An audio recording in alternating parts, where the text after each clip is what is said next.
Foundations of Amateur Radio. As you might recall, I took delivery of a device called a PlutoSDR some time ago. If you're not familiar, it's a single-board computer that has the ability to transmit and receive between 70 MHz and 6 GHz. The system is intended as a learning platform. It's open source, you get access to the firmware, compilers, and a whole load of other interesting tools. I used it to play with aviation receive using a tool called Dump 1090, which I updated to use OpenStreetMap. If you're interested, it's on my VK6 FLAB GitHub page. Over the past few months, I've been steadily acquiring little bits and pieces, which today added up to a new project. Can I use my PlutoSDR to transmit Whisper? This all started because of an experiment and a conversation. The experiment was, using my FT857D on 70 cm, can I transmit a weak signal mode like Whisper and have my friend on the other side of the city decode the transmission? The answer to that was a qualified yes. I say qualified since we weren't able to transmit a Whisper message, but using FT8 we were happily getting decodes across the city. We're not yet sure what the cause of this difference is, other than the possibility that the combined frequency instability at both ends was large enough to cause an issue for a Whisper message, which lasts about 2 minutes. On the other hand, I learned that my radio can in fact go down to 2 watts on 70 cm. I've owned that radio for over a decade. Never knew. Now that I have a bandpass filter, some SMA leads, and the ability to talk to my Pluto across the Wi-Fi network, I can resurrect my Pluto adventures and start experimenting. I mentioned that this was the result of an experiment and a conversation.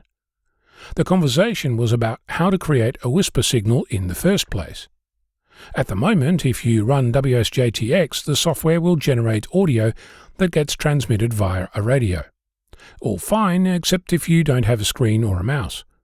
Interestingly, a Whisper transmission doesn't contain any time information.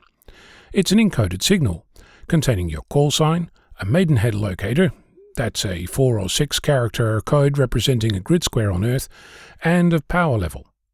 That message doesn't change every time your transmitter starts the cycle. So if you were to create, say, an audio file with that information in it, you could just play the audio to the nearest transmitter, like a handheld radio, or in my case a Pluto, and as long as you started it at the right time, the decoding station wouldn't know the difference. As an aside, if you're playing along with your own Pluto, and far be it for me to tell you to go and get one, you can set the Pluto up using either USB, in which case it's tethered to your computer, or you can get yourself a USB to Ethernet adapter and connect to it via your network. If you have a spare Wi-Fi client lying around, you can get that to connect to your Wi-Fi network, connect the Pluto via Ethernet to the Wi-Fi client, and your gadget is connected wirelessly to your network. I can tell you that this works. I'm typing commands on the Pluto as we speak. As is the case in any experiment in amateur radio, you start with one thing and work your way through. At the moment, I want to make this as simple as possible. By that, I mean as few moving parts as I can get away with. I could right now fire up some or other SDR tool, like say GNU Radio, and get it to do the work and make the transmission. But what I'd really like to do is actually have the Pluto do all the work. So I'm starting small. Step 1 is to create an audio file that I can transmit using the Pluto. It turns out that step 1 isn't quite as simple as I'd hoped. I located a tool that actually purports to generate an audio file, but the file that it builds cannot be decoded, so there is still some work to be done. On the face of it, the level of progress is low, but then this whole thing has been going for months. The experiment on 70 cm lasted half an hour. The discussion took all of a cup of coffee.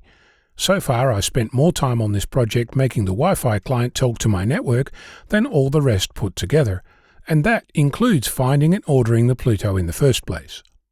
You might well wonder why I'm even bothering to talk about this as yet unfinished project. The reason is simple. Every day is a new one. Experiments are what make this hobby what it is, and every little thing you learn adds to the next thing you do. Some days you make lots of progress. Other days you learn another way not to make a light bulb.